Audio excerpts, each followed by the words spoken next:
Sinurpresa ko ang mister ko, pero ako ang nasurpresa sa ginawa ng mister ko. Dear Ate Anne, tawagin niyo na lang po ako sa pangalang Helen, isang OFW sa bansang Dubai. Gusto ko lang ikwento ang kakaibang nangyari sa buhay ko. Matagal na kaming nagsasama ng partner ko, pero kahit matagal na kaming nagsasama, hindi pa kami nakakapagpakasal. Alam mo naman Ate Anne, mahirap ang buhay, kaya mas inuuna namin ang mga pangangailangan ng anak namin. Lagi kong sinasabi sa sarili ko na darating din ang tamang panahon para sa kasal. Kaya lang habang tumatagal parang mas lalong humihirap ang sitwasyon namin. Minsan napapaisip ako hanggang kailan ba ganito? May mga pagkakataon na gusto ko nang sumuko pero iniisip ko lagi na kailangan kong maging matatag para sa pamilya ko. Dumating yung punto na parang wala na talaga kaming mapapala kung sa Pilipinas lang kami aasa. Doon na ako nagdesisyong magtrabaho abroad. Bago ako umalis, inisip ko ng mabuti. Pinag-usapan naming mag-partner ang plano. At pumayag naman siya. Kahit alam kong mahirap mawalay sa kanila, kailangan naming kumapit para sa kinabukasan ng anak namin. Swerte rin kasi may kakilala akong nilapit ako sa isang agency. Agad akong nag-apply at nagsimula na rin sa pag-aayos ng mga papeles ko.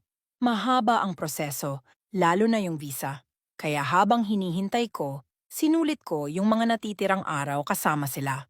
Lagi kaming gumagawa ng mga simpleng bonding, laro sa park, kain sa labas, o minsan, simpleng kwentuhan lang sa gabi. Hanggang sa dumating yung araw na kailangan ko nang umalis. Ang bigat sa dibdib ko, pero kinaya ko dahil alam kong para ito sa amin. Pagdating ko dito sa Dubai, maayos naman ang lahat. Mabait ang mga amo ko. Kaya kahit mahirap ang trabaho, nakakaya ko.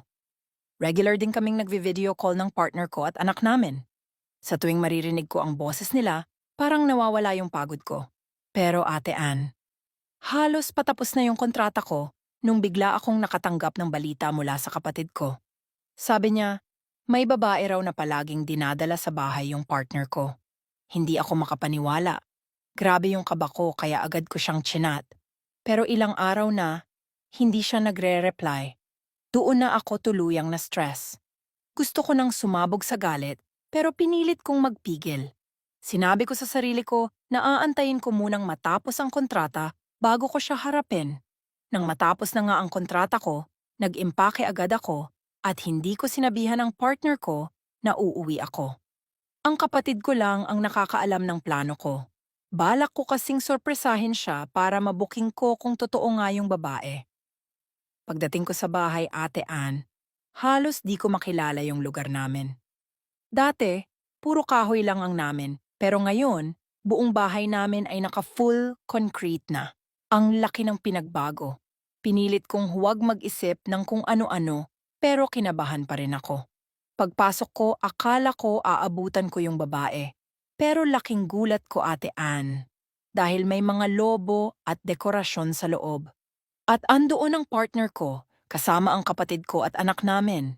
Nakaayos silang lahat na parang may sorpresa para sa akin. Napaluhod ako sa sobrang tuwa Ate Ann.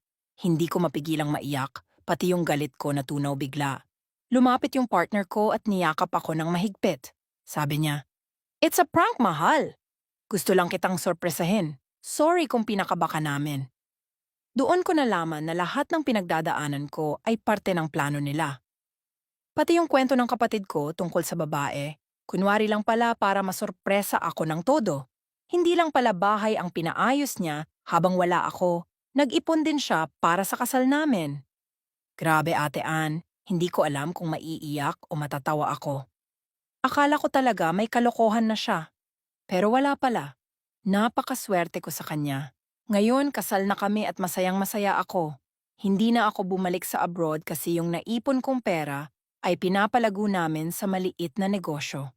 Nagpapasalamat ako sa Diyos na kahit gaano kahirap ang pinagdaanan namin, hindi niya ako iniwan at pinagkalooban pa ako ng ganitong klaseng partner.